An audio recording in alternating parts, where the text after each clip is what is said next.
welcome to this XP Solutions XP Live webinar. My name is Michael Crenshaw, I'm the Stormwater and Flood Products Manager at XP. Today's presenter is Daniel Parsons of Interflow Engineering in Florida. Daniel is Vice President and Project Manager with Interflow, and he'll be discussing a model, integrated 1D, 2D model that they built for a project. A little bit about Daniel. He recently received his MBA from the University of Florida, and of course is Vice President and Project Manager there at Interflow Engineering. He's got over 8 years experience in water resources engineering and GIS related projects. Daniel specializes in applying state-of-the-art hydrologic and hydraulic models to analyze watershed management problems, developing custom methodologies to analyze data and develop inputs for hydrology, hydraulic models. A little bit about Interflow Engineering. Interflow, founded in 2006, has maintained offices there in North Tampa, Florida, and their clients consist almost entirely of Florida municipal and county governments, as well as watershed management districts. Interflow is best known for their specialized services in stormwater management, hydrologic, hydraulic modeling, water quality modeling, integrated modeling, GIS, data management, and floodplain mapping. Interflow is a recognized leader in stormwater management. Their staff of professional engineers are devoted to using most appropriate modeling tools and technology and methods to help the clients solve complex water resources problems. The case today that Daniel is going to be presenting is a portion of a study that was considered initially in another software program that Daniel will touch on and talk about some of the differences in the use that he found as he went through this study. With that, I'll turn it over to Daniel to begin the presentation. Daniel. All right, thanks a lot, Michael. So, as Michael said, this is a 1D, 2D case study that we completed. It's located in Pinellas County within Florida, and then even more specific in the Southwest Florida Water Management District and in the city of Clearwater. So here we have the overall Alligator Creek watershed, which is approximately 9.5 square miles. We completed a 1D ICPR model in conjunction with Jones Edmonds for Southwest Florida Water Management District and the city of Clearwater to have a hydraulic model for floodplain analysis. This is an extremely detailed model that consists of over 1,000 subbasins and over 1,400 primary drainage features. The case study that we're going to take a look at here is a smaller portion in the southwestern area of the Alligator Creek watershed, and this area is actually approximately 375 acres. It's bounded on the north here by railroad tracks, on the west by an airport, and then two major roads on the east and on the south. So imagine you were here on North Arcturus, which is in the western portion of the case study area. You have a small drainage ditch on the right-hand side of the photograph. During a small storm event, this drainage ditch actually flows away from the photographer, then back across North Arcturus. Well, imagine you were here during a large tropical storm event like we had last year, Tropical Storm Debbie, which ended up being close to a 100-year, 24-hour event. This is the actual situation you have during the peak of the storm. The small drainage ditch is actually surcharged, and now flow is coming back towards the photographer, flowing in the opposite direction the small drainage ditch was designed to go. So the question is, how do we simulate this flow in a hydrologic hydraulic model? And we'll touch on that. So in our 1D model, for these areas for overland flow, we actually have a couple of options, one being using a Weir equation if it meets the following three criteria. It has a defined crest, passes through critical depth, and the friction losses can be ignored. But as we know, not all the time are those met, so then you might have a situation where flow is actually coming down a roadway, kind of like you have here, and this might be more appropriately modeled as a channel. So this would be using the Manning's equation for the overland flow portion of the 1D model. The problem there is this becomes a very tedious effort between selecting the appropriate cross-sections, the appropriate length of channel to model, and then also making sure that you do not double account for the storage for that subbasin. Additionally, there can be the potential of stability issues for some of those overland flow channel breaches. So if you were to take a look at this case study area for just the strictly 1D model that was developed in ICPR, we have a total of 304 connections. Around 200 of these are actually representing that overland flow once our primary drainage features are completely surcharged. So our primary drainage features would be consisting of our main stormwater collection system, our defined channels, and then our structural weirs. So as you can imagine, this becomes an extremely tedious effort determining which direction flow is going, and then also setting all of the parameters for these overland flow connections in the 1D model.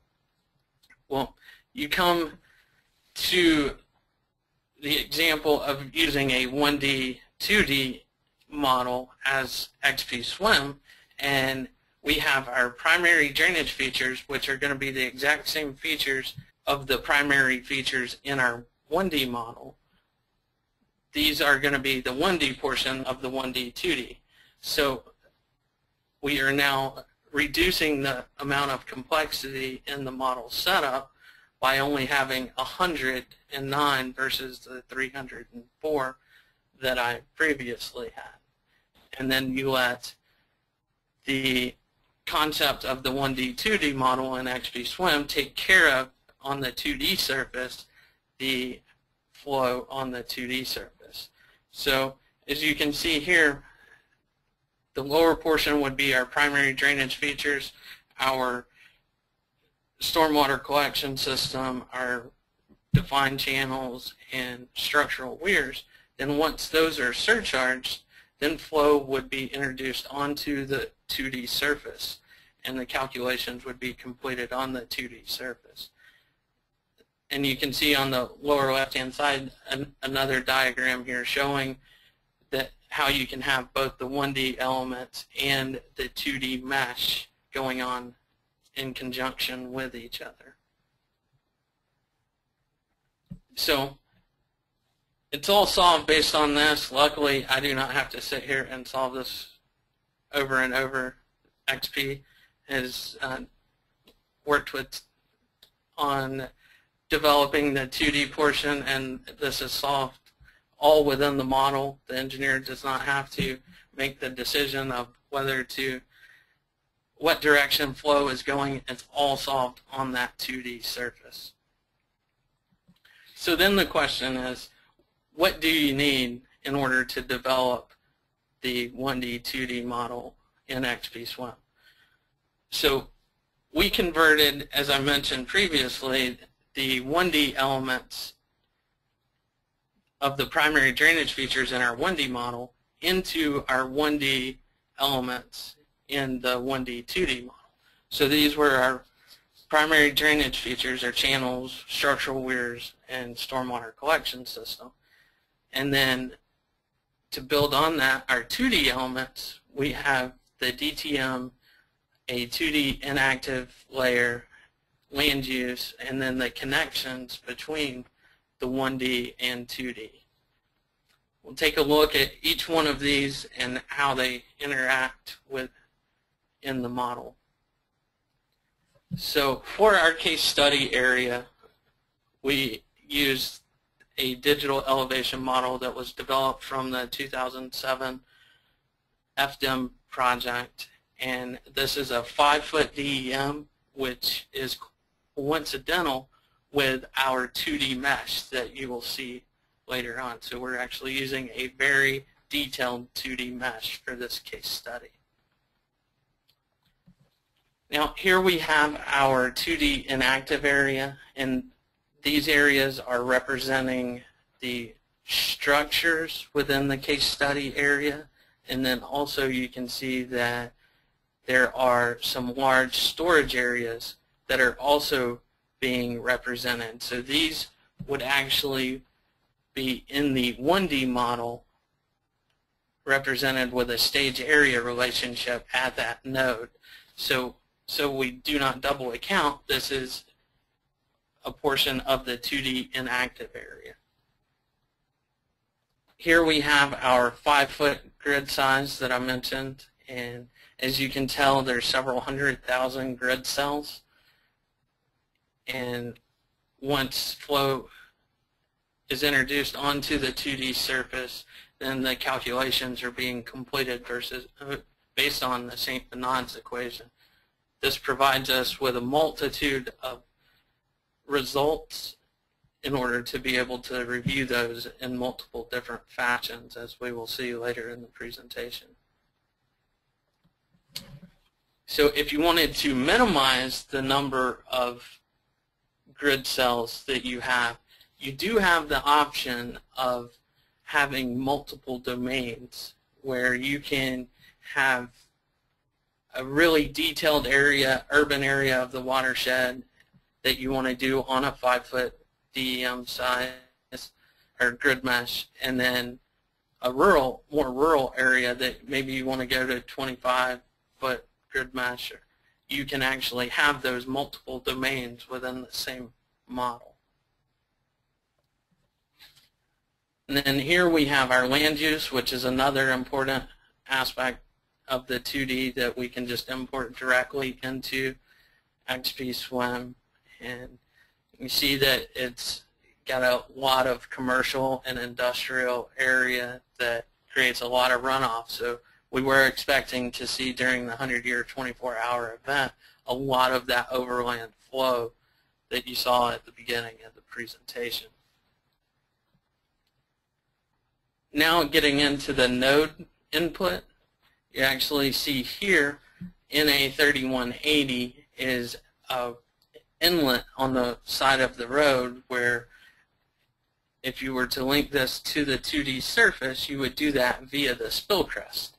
So this is where the 1D model talks to the 2D and transfers the water at the node locations back and forth based on the elevations.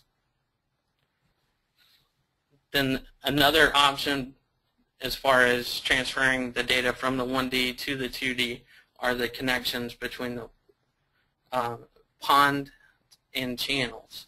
So here we have 2 stormwater ponds, and these are the interface lines that are connecting, and then you have the 1D, 2D connections connecting the 1D node at these stormwater ponds to the interface, which is representing the top of bank.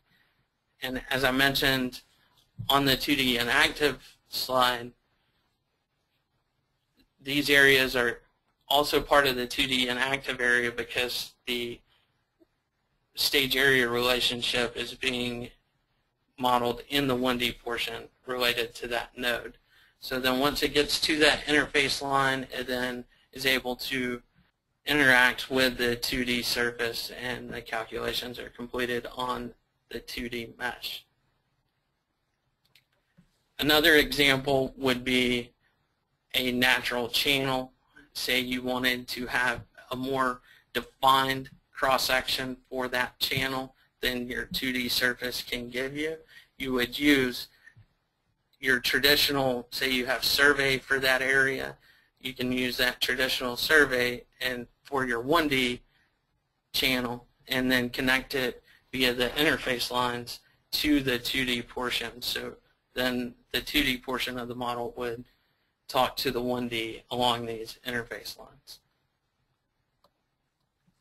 Now really what you're getting to with all of these calculations that are being done on the 2D surface is the ability to view the results in many different ways. As you can see here, we have the option of an area of interest that we could determine the stage or flow on the 2D surface. We also have the ability to quickly develop the static peak flooding, and then you can see the flow through a series of pipes. Or what I think is the most valuable is being able to view the 2D flow animation throughout the watershed or in a particular area. And we're going to see an example of each of these as we move forward. So here we have the intersection of Hercules and Grand, and flow going from the south to the north across the black line is represented by positive values, and then the negative values are represented by flow going from the north to the south across the line. So during the 100-year 24-hour event, we actually see here that there is a flow reversal at this intersection. At the same intersection, you see that the stage on the 2D surface, so the ground elevation is at actually 66, and the peak of this 100-year 24-hour event is actually producing almost 1.5 feet of water at the peak of the storm. So this would be an example of an area of interest that you designate at before you run the model, and then you're able to see the different outputs at those locations. Another possibility would be able to see the flow through a series of pipes, and this is animated within the model. This could be very useful in looking at a series of node elevations along a roadway, for example. One of the more useful aspects, I believe, is being able to quickly develop the static peak flooding. So here we see the red representing the 2D inactive areas, and then the depth of the peak flooding on the 2D surface. So you can see here on the northwestern side of the case study area, this is that North Arcturus that I started the presentation with. You see that the depth that is there, so our model is representing that area very well. And then also here at Hercules and Grand, there's another way to view that same data that I just previously showed. Now, I'd like to point out here that the 2D inactive areas obviously are not showing the depth on that because they are actually inactive on that 2D surface. And that layer is easily exported into GIS for further manipulation as well. Now here we have a dynamic aspect of the flooding through the peak of the storm. And you'll notice that, as I mentioned on the previous slide, the 2D inactive areas are not shown on this graphic, but you see that they are not represented in the depth of flooding. But you can see along North Arcturus here how the flow will end up going to the north, which flow is originally designed to go to the east here. And then you see how the flow is going around all of the 2D inactive areas. Now here we see a more zoomed in view, the intersection of Hercules and Grand here, and then you also get to see how the flow is dispersed on the 2D surface and goes around the the buildings because those are inactive on the 2D surface. Also introduced here, we have the velocity vectors, which become larger with larger magnitude. So you really get to see the flow along the channels and in between the buildings here.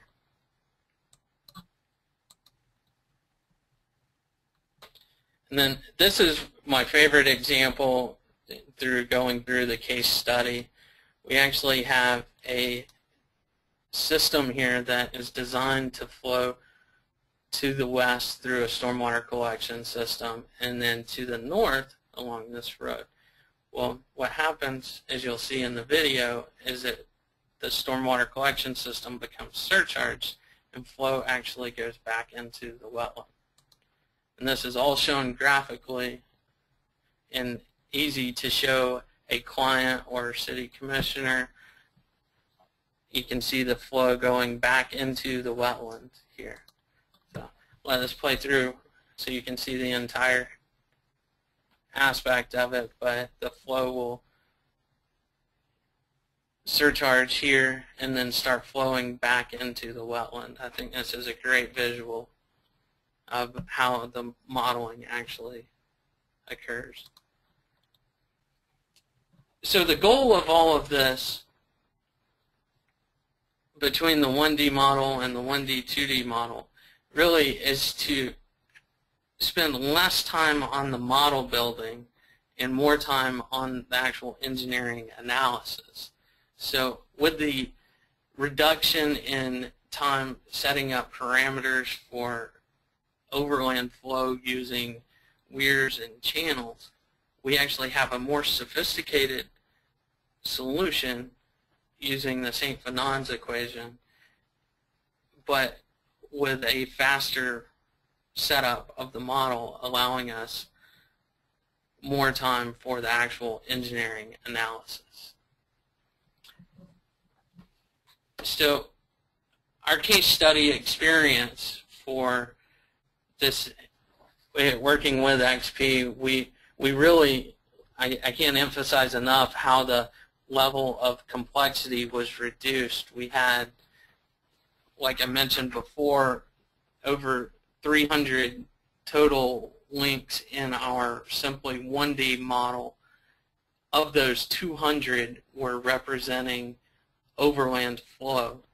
Now with a 1D, 2D model approach, you only have to have those primary drainage features in your 1D model setup, therefore allowing the 2D model to determine the direction of flow and the calculations on the 2D surface. So it allows for that faster setup time and then also provides you with all of the visualization based on all of the results as I showed. Now I'll turn it over to Mike. All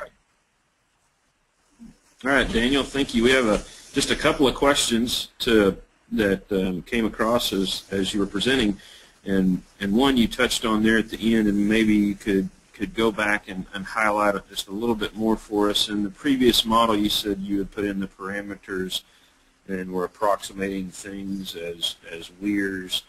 And how did you find in building the model you were able to do that rough estimation of parameters, or were you able to actually build in the system that you were trying to model, like pipes and things?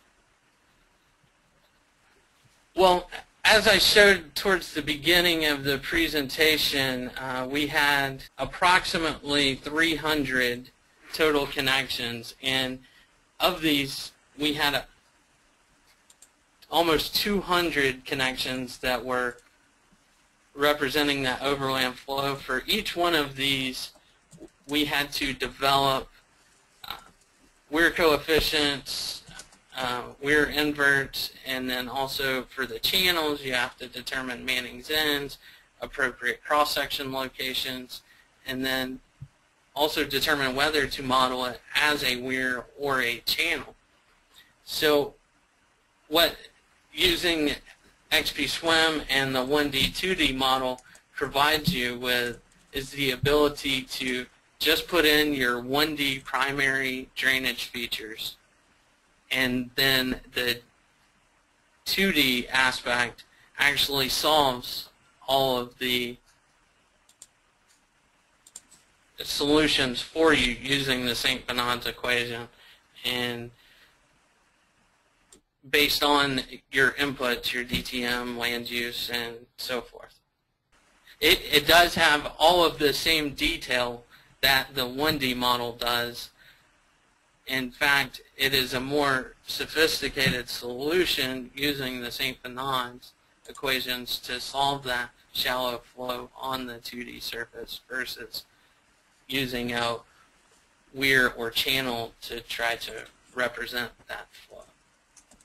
Okay, good. So one question that came across on the roadside ditches, how well do you feel you represented those, and where would you make a call between putting them in 1D or versus just leaving it in 2D? For the case study purposes, we did that based on what we had determined in our 1D model as being a defined channel. So for our overall Alligator Creek watershed study, we had a previous model that we were updating, and that had cross-sections associated, and then we also obtained new survey information. So if we had the survey information, and then as you can see also there's a lot of plan data associated with all of the commercial areas, and so if we had available data outside of the DEM, either via plans, surveyed cross-sections, or previously surveyed from the existing model, those are actually in the 1D portion. Now, as far as how do I think we represented them, I think using such a small 2D mesh on the 2D surface as a 5-foot grid cell, I think we should be picking up a lot of the detail that is there, and that was one of the reasons that we went to such a small size grid for the 2D mesh. Okay, so the 5-foot grid cell captured that well. There was another question that had come across that you looked at that mentions that some of the ponds, and you said you made them inactive areas. Could they have been 2D as well, or what was your choice in making them 2D ponds? I mean, sorry, inactive. Right. Well, we found in working with it that using that area as a 2D area actually introduced some instabilities in the 2D model. So we felt like we had the same information already developed in our 1D model for the overall Alligator Creek watershed. We already had that data available to us, so we just used that data and imported that directly in from the other model to obtain the stage area relationship for those. Okay, that's great. Another question that I don't think we touched on, it's a good question, talking about runoff. So the flows that you represented, can you just touch on how you got those in the model and how you input those? A lot of this does relegate back to the original Alligator Creek watershed study, and we wanted the hydrology to be similar there. So we actually used the hydrology from the existing model that we had developed there, and then imported that into XP Swim, which was based on the SCS. Your methodology for that area? Right. Okay. Let's see, there's a few more. The inundation with the 1D, 2D areas, did y'all submit any of that to FEMA, or have you discussed that at all with the client? Well, we have not submitted any of this to FEMA. That's not a part of our scope of work at this time. The case study area was a side note that Interflow did outside of the overall Alligator Creek model. Basically, looking at your analysis, did your recommendations, how was that made to the client? Was there a difference? Has your client noticed a difference with, for example, the 2D portion being more information, animated replays, and things like that? Well, we did present this to our client, and it really helps them understand what's going on in the watershed, how the flooding is actually occurring, what the source of the flooding is. And I believe that that really is valuable as an end product versus the strictly 1D approach. Then as far as the results go between the two, the results actually were very similar within the case study area, but they're based on the overall Alligator Creek watershed study and just the case study area completed in the 1D, 2D. I see. So your results were quite similar.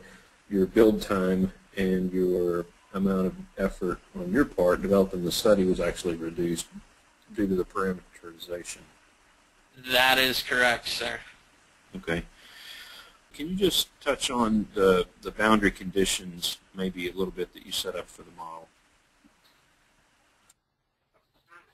Yes. So if you take a look at the model there, on the north side of the case study area is a railroad track. So there's actually only two areas that water flows underneath the railroad track. So since we had information from one of the locations is actually a very steep drop-off, so the boundary condition there is relatively easy to set because it's essentially free-flowing. But on the 2D surface, and Mike, maybe you want to touch on exactly this portion, but on the 2D surface, you have to be careful as well that you're not losing water outside of on the 2D mesh. And then the other location on the 1D surface, like I said, we did have the 1D model, so we were able to set a downstream elevation associated with that as a tailwater condition. Okay, so it wasn't a lot of boundary condition issues for you. It was mainly making sure you didn't lose water, and then the flow that went directly to the outfall was obviously an outfall boundary condition. So it's pretty straightforward for you. Correct. I picked a portion of the watershed that did not have a lot of interaction outside of that, since it was a case study, and if you remember at the beginning of the presentation, it was on the watershed boundary, so that really there wasn't a lot of connection between the Alligator Creek watershed, and it's actually the Allens Creek and Stevenson Creek watershed that's right next to that. So. Okay, well, Daniel, that was excellent. Thank you very much, and appreciate all of our attendees watching. Daniel, we thank you for presenting today, and we thank everyone for attending, and hope everyone has a good day and a good rest of the week. Thank you.